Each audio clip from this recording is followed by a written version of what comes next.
Welcome to Kickass Radio, hosted by Jo Sainsbury, founder of Kickass Women.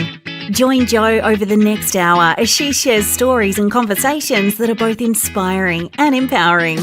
Having spent over 30 years in the corporate sector, Jo Sainsbury kicked off her heels and became a coal train driver working in the rail and mining industry.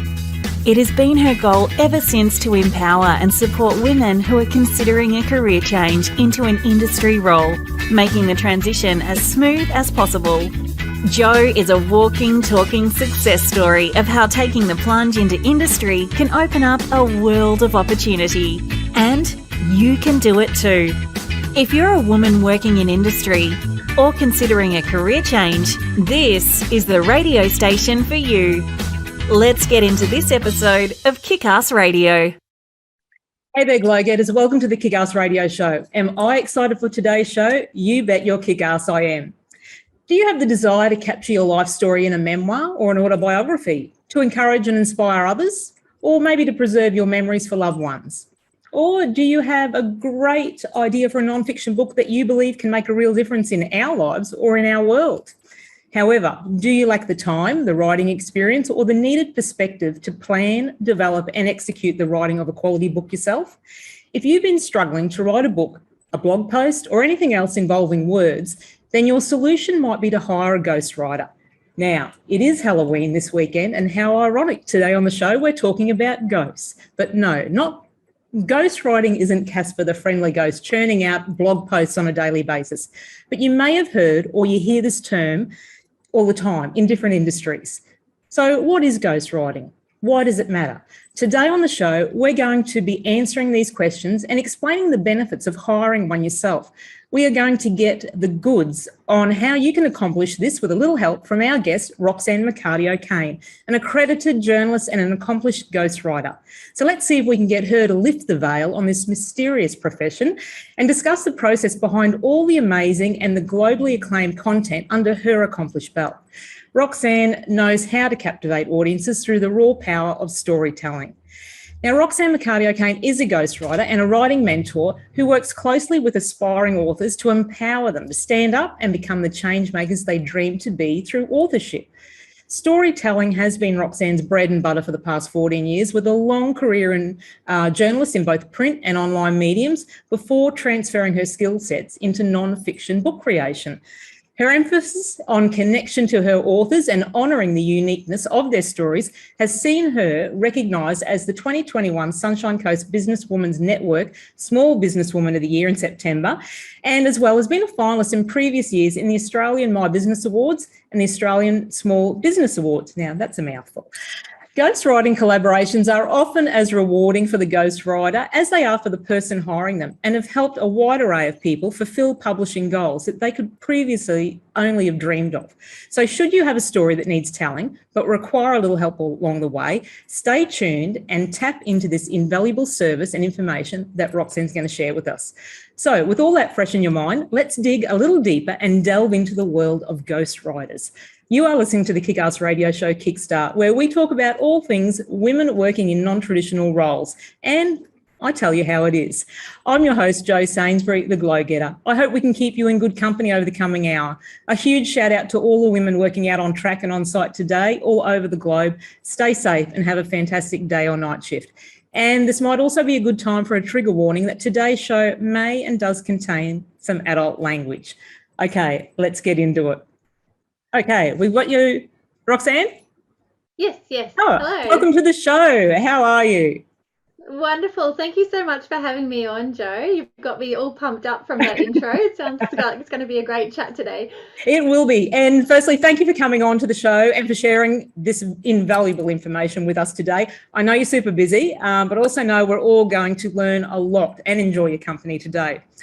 So let's kick it off, Roxanne.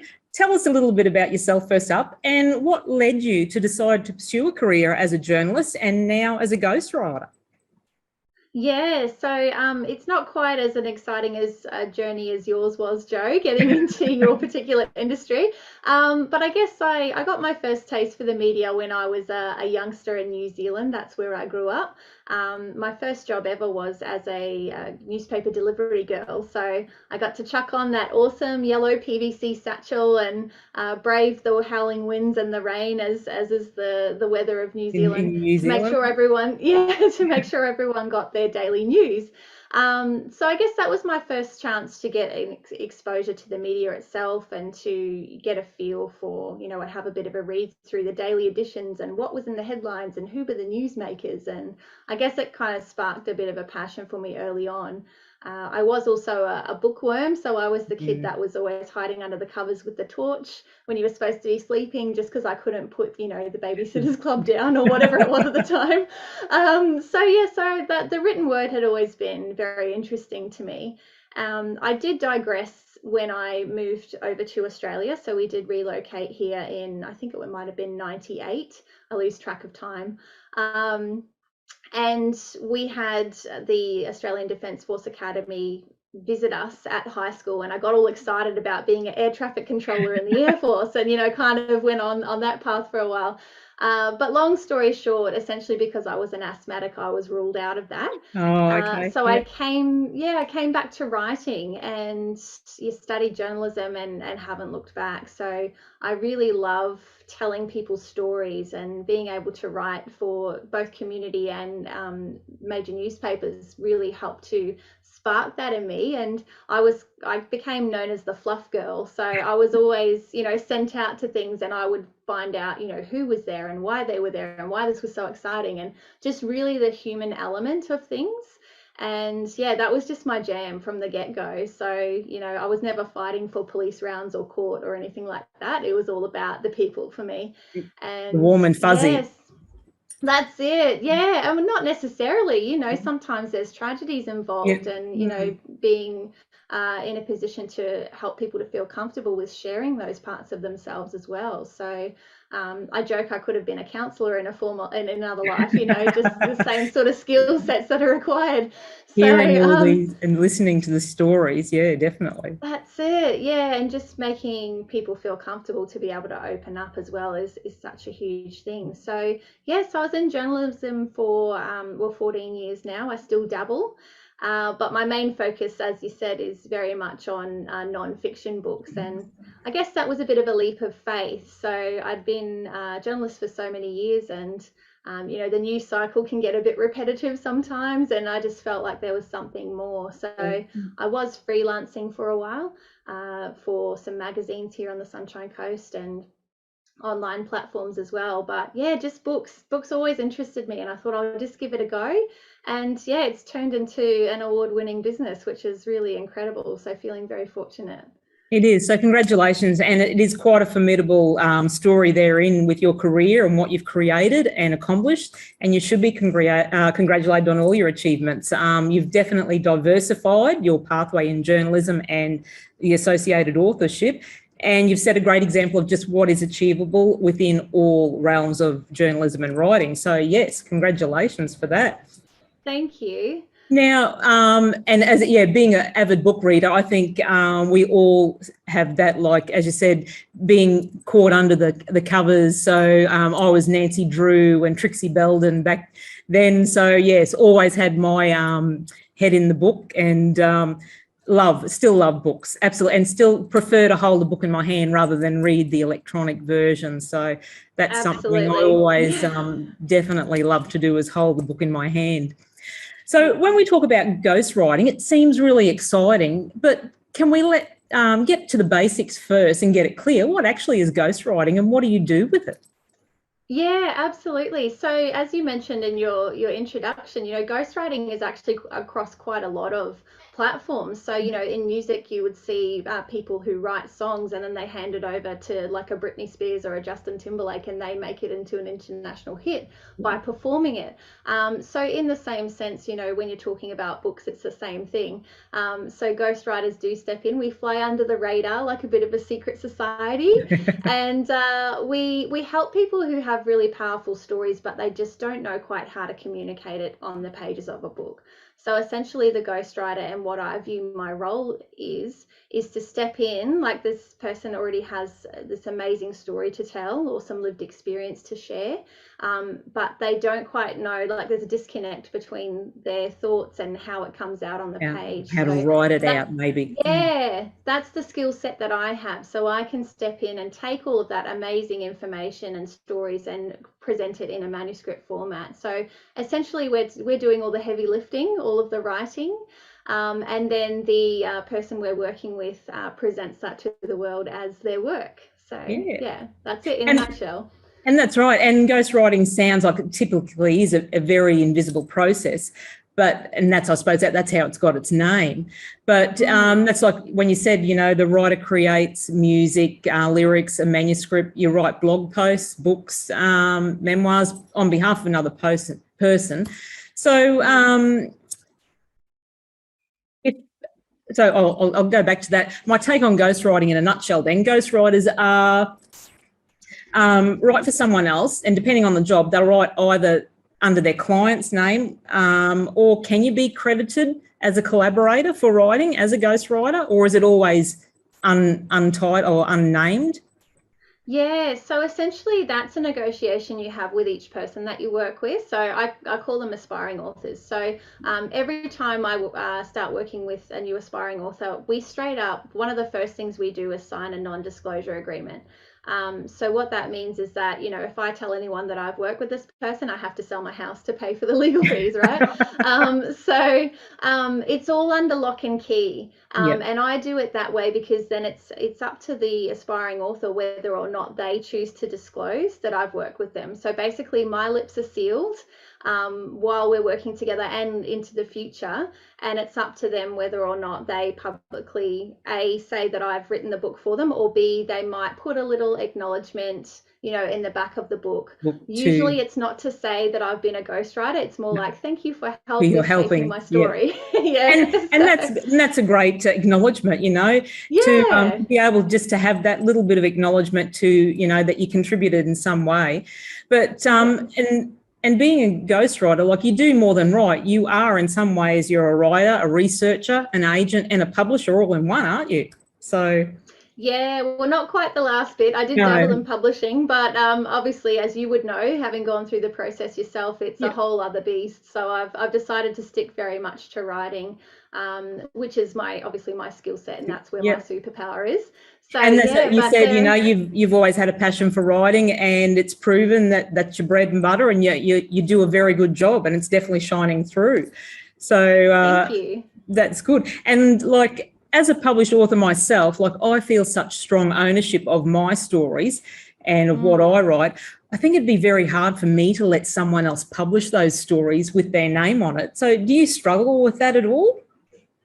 No, I don't actually, because it's not actually my story. So really, I'm almost like a conduit, if you like. So the person I'm working with already has it all in their mind. So they've lived it, they've learnt it, they've experienced it. And really, it's my job just to come in and help to extract that from their mind and get it onto the page. So I don't take obviously I love the projects that I work on, but I don't take ownership over it because it's very much their story. And my role is to step in and help them to communicate that to the world. So no, I don't feel any ownership over it. If I was to branch into fiction, I feel that would be a completely different thing, because that's such a creative thing, and I wouldn't want to hand over one of those babies.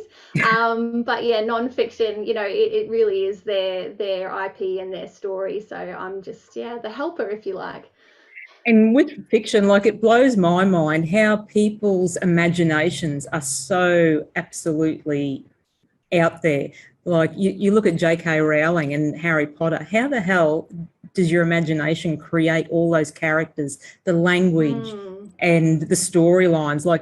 People with imaginations like that are just phenomenal. So I don't think I could ever write a fiction story. It'd be just a lot of blurb and babble, I think. Yes, well, it's a very different way of writing. Absolutely, a lot more creativity, a lot more imagination. Definitely. So yeah, not quite a realm that's for me yet. Maybe that might be my retirement gig. Who knows? With our Alzheimer's, maybe we might be able to write stories like that. That's right. Yeah. Now, the ability to collaborate is paramount and most important. So unlike the novelist who works alone, as a ghostwriter, you need to expect to communicate with your client on a regular basis. So how often would you collaborate with your client? Do you get to do you have like a progress chart? So we work in stages. So at the end of like stage one, you collaborate again and go over the work that you've created or you've transcribed from their story. Yeah, so I guess every process, being a creative process, every ghostwriter would come at this very differently. But because my background is in journalism and I interview, that's what I do. My process is very much interview based, and that does take a lot of pressure off of people, particularly when writing is what's the handbrake for them. So we can sit and they can talk it out. And sometimes, like today, we could go to all kinds of weird and wonderful, amazing places. And that's what happens when you have that real interaction with people. So my job is to take off the heavy lifting. So we will do a series of interviews, usually once a week for 8 weeks. When you consider people talk at a rate of between 5,000 and 8,000 words an hour, you get quite a lot of content that way. But not only that, it's about getting to know them as a person as well. So, what sort of turns of phrases they like to chuck in regularly, what's funny to them, How they express themselves. Yeah, exactly. All of those little nuances that make them who they are, that you really, as a ghostwriter, you need to capture that to make sure that it's authentic. So the end goal is for someone to pick up a book and say, I'm working with Bob. They need to read that and hear Bob in their mind, not me. So that's why I feel like that. Either in person or through the amazingness of technology, I have worked with people overseas and interstate over Zoom and still been able to capture that authenticity through that connection. So yeah, about 8 to 10 hours is your answer of how interview time. And then the rest of it's all my legwork and piecing it all together. Yeah. And do you get little phone notifications in the middle of the night from someone saying, "Hey, I've just thought of something. Can you write this down?" Yeah. Well, yeah, and that's what it's all about. Because once you get those light bulb moments. Sorry. No, that's all right. I think there's a bit of a lag here. But once you open up the floodgates, it's amazing what drops in. Like it's a beautiful experience for, the person that I'm working with to go through, because they've given themselves that space to reflect on their past and, what's made them who they are today. And they think they know the story. And then, the 2 a.m. will roll around and they've got, oh, I forgot that. And that's really beautiful, because sometimes that's where the best gold is. It is. I know that. Yeah. Okay. So now I believe you must also possess an uncanny knack of capturing your client's voice. And as you said, a good ghostwriter connects with their stories they're writing and the clients they're working with. So definitely interviewing your author is the most important task.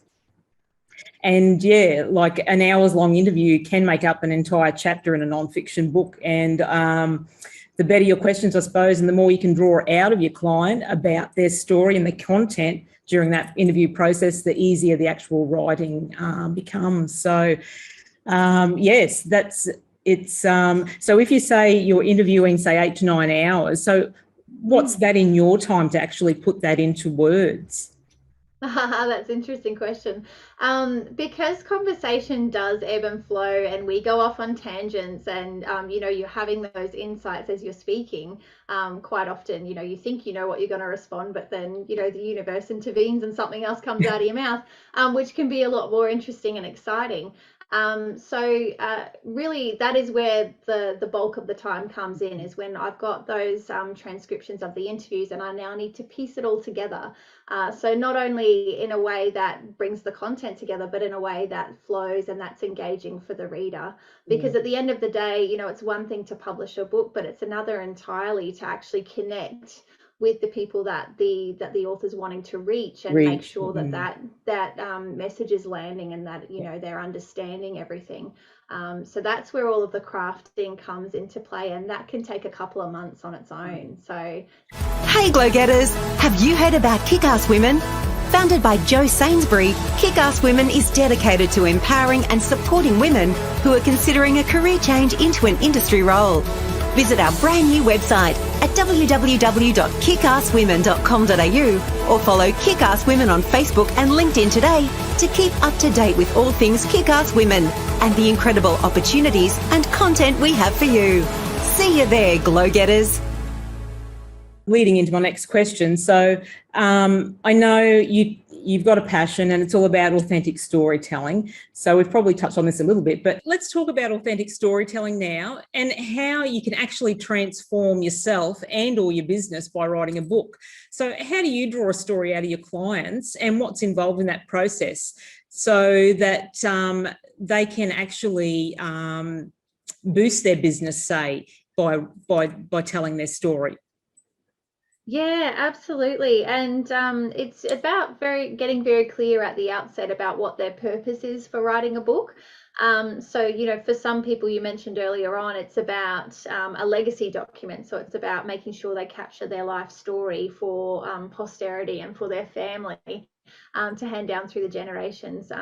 But when we're talking about a business book, or particularly, or if you're starting a business or you have an established business already, you do come at it from a very different mindset when it comes to how you craft the book. And that's because you need to be taking into account what you're looking to use your book for. So are you looking for it to be a lead magnet, for example, that you can pass on to people who already know a little bit about your business, and they're kind of, this is another platform that they can connect with you and get to know you and your product or service a lot better? Or are you looking to take this even bigger, like, Amazon #1 bestseller, and you're wanting to reach as many people as possible? In which case, you would again come at it from a very different perspective in terms of the type of stories that you include and what's relevant and what's very poignant. So that's where laying the foundations at the start are very important. And that's one of the things I coach everyone, if whether I'm writing for them or they're writing it themselves, is making sure that you have that in your mind at the very outset, so that what you're creating and what you're putting your time into is going to have the outcome that you're looking for. So for businesses, there's so many different ways that you can leverage it.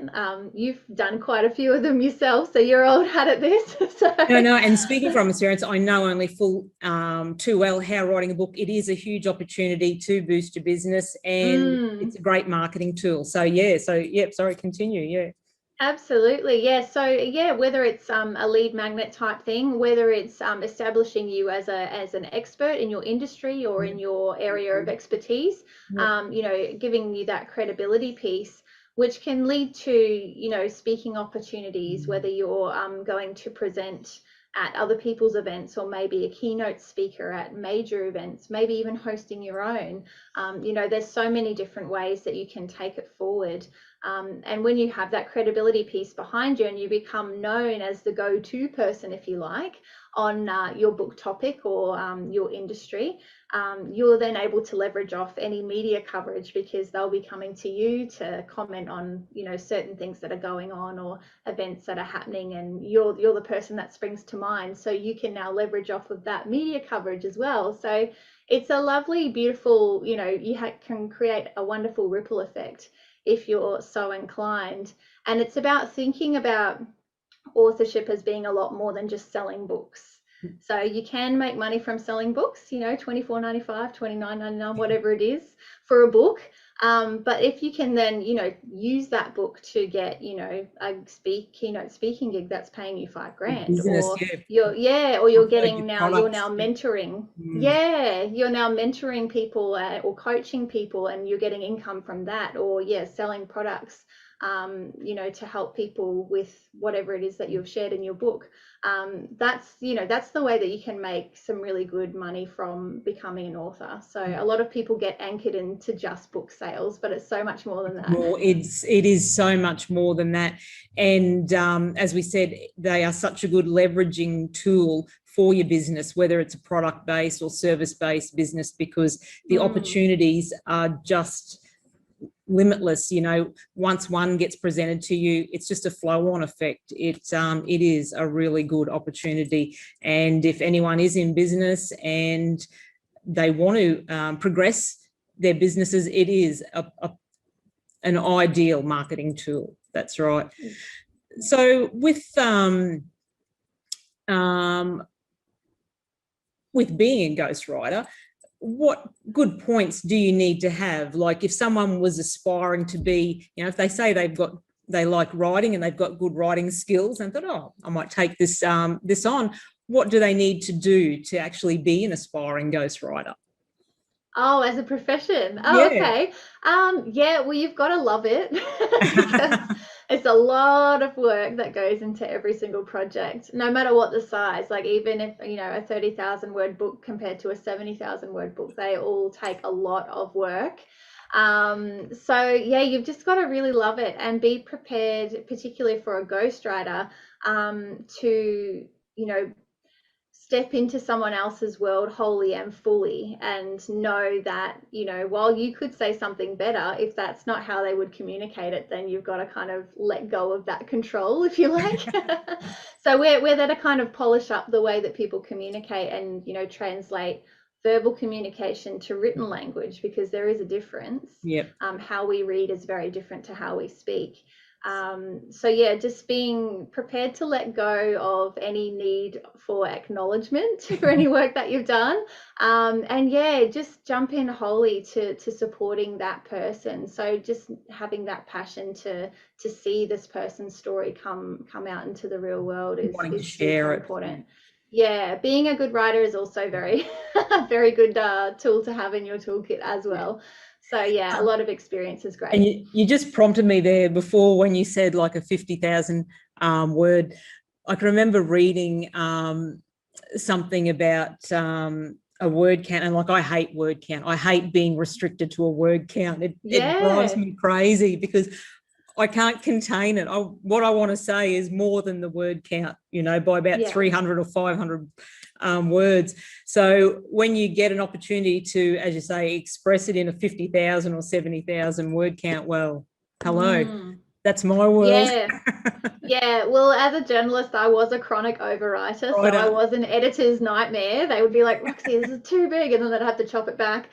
So I'm in dream world right now because I can just go to town, which is great. And I think it's important, again, depending on what your vision is for the book, it can be a smaller size if you're looking for it to be a lead magnet. But if you're looking to reach the wider audiences, you want something with a solid spine width, something that looks really chunky and delicious and juicy. And I've worked with clients who've just gone, now that we can self-publish, we've got full control over what we do and what we release.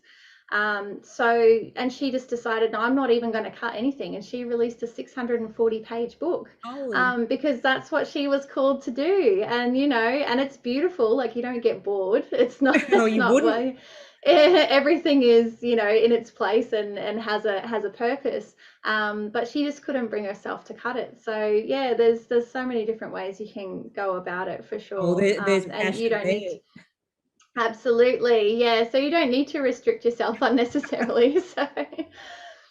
All right. So with your work now, obviously it does go through edits and rewrites.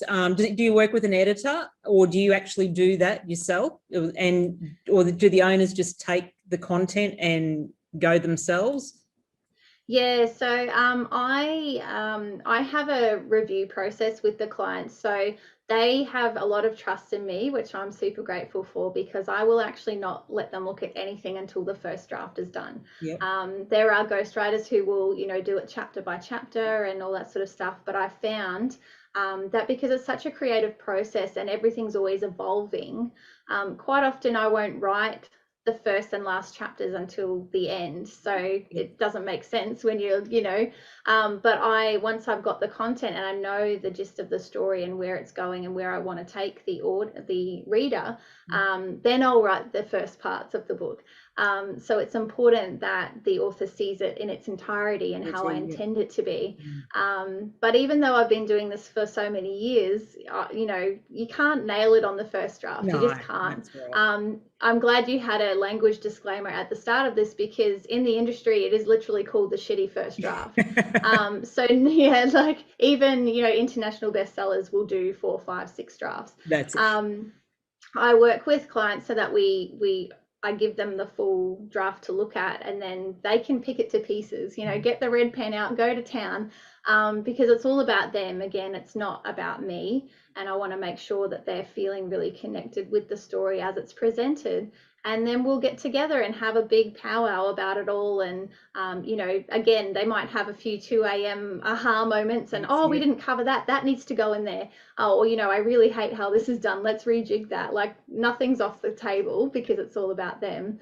So then I'll rehash and rework all of that to give them the second draft. Yeah. And you mentioned again, you do go through quite a lot of variation. So that's when I would hand it over to an editor to start the editing process. So it's fresh eyes, which is really important. Like, I've been in this for months and months and months, and I can't see my own mistakes by this stage. So getting it into fresh eyes, is interesting. so you say that, because it is just a different set of eyes. Like, I can remember I read my manuscript, I don't know how many times, and I'd pick up something every read. And even when I handed over that final edit version thinking, yep, that's it, when the book came out, it's like I read it again, and I don't know, I picked up about 5 different little minor, errors that I'd missed and someone else had missed, and was like, oh wow, like having that fresh set of eyes, because I think in your own mind, if you keep reading it,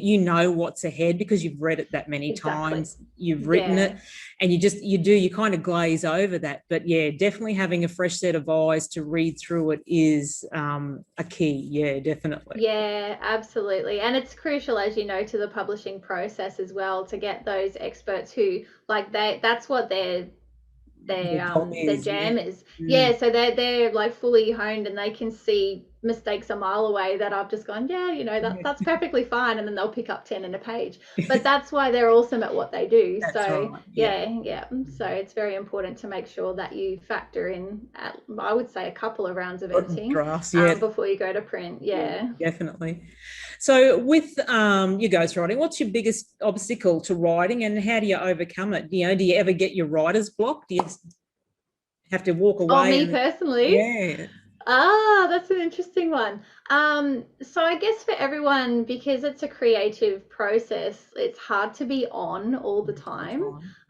So there are days where, I might sit down to write for a full day perhaps, and I'll get halfway through it and just lose my mojo, because it happens to the best of us.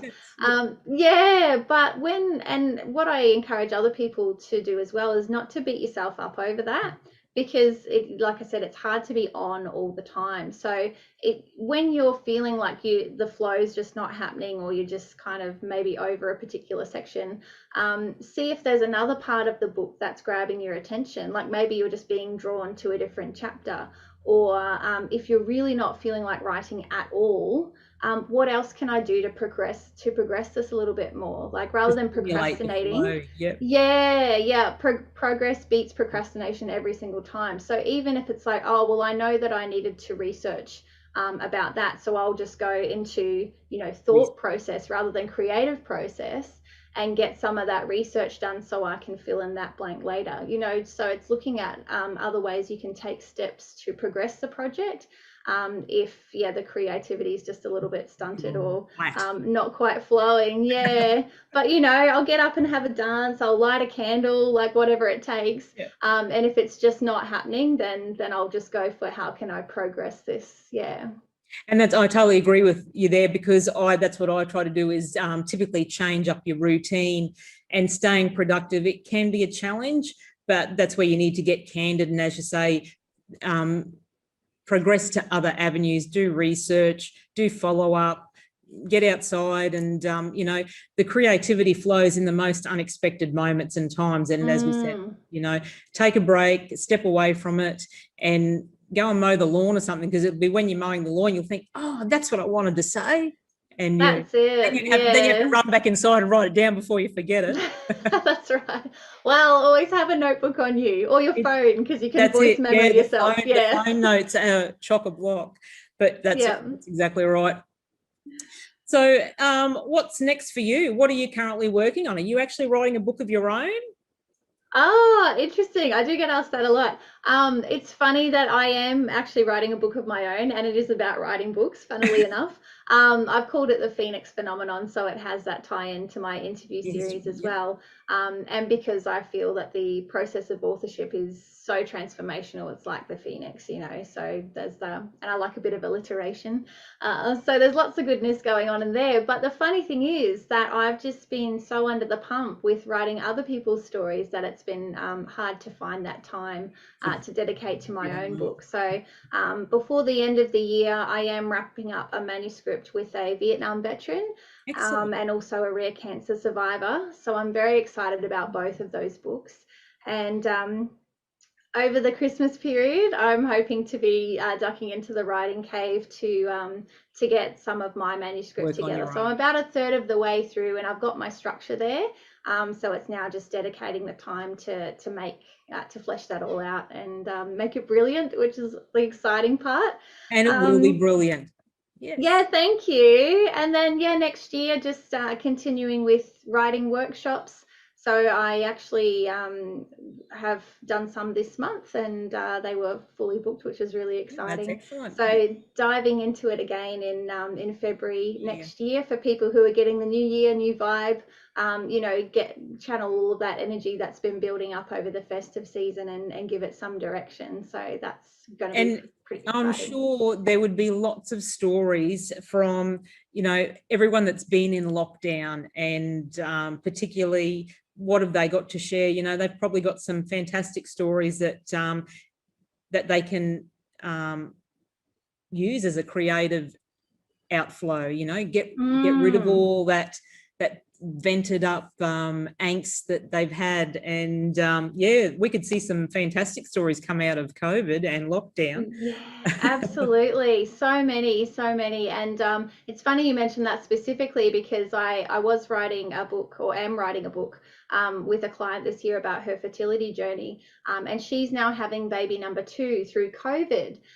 So while we thought we were done, we're now, we're going to be capturing that part of her journey as well, to show the changes and how different it's been for couples to be pregnant and give birth through COVID. So it's just adding another element of awesomeness to her book, which I'm really excited about. And it would be, that's right, yeah. And then another client who's coming on board in the new year, like she's taken her business, like she's increased it tenfold through COVID. So you get a lot of the really obviously the mix of stories that can come out of COVID, but also some really impressive success stories as well. And there has been some, that's right, there's been some phenomenal business startups over the last 18 months and business growth that people have had to, take virtual, digitize, and it's great to see those businesses, excelling in an area which they probably would have never have thought to expand, into the digital world or virtual world. And some of them have, wouldn't look back, wouldn't go back to trading in the old way now. It's great to see that in times of crises, what good and positive things can come out of it. So kudos to all those businesses and the startups particularly that have started. It's been great to see. So do you have anything you'd like to offer our listeners, Roxanne, in any offers, anything you can entice us with that you've got available that we could participate in? Dangle a carrot. Yeah. Absolutely. So I mentioned the workshops in February next year, but in the lead up to that, I am regularly hosting webinars, so they're free online. Oh, okay. I call them Unleash Your Story, and it's really just delving into that the formula of authenticity, connection, and transformation to really get people connected to their stories. I know there's so many people who question whether their story is valid.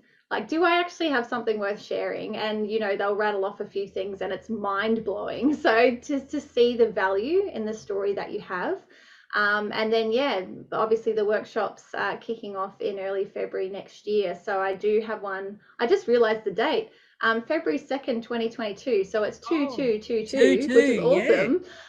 Yeah. I didn't do that on purpose. That just happened.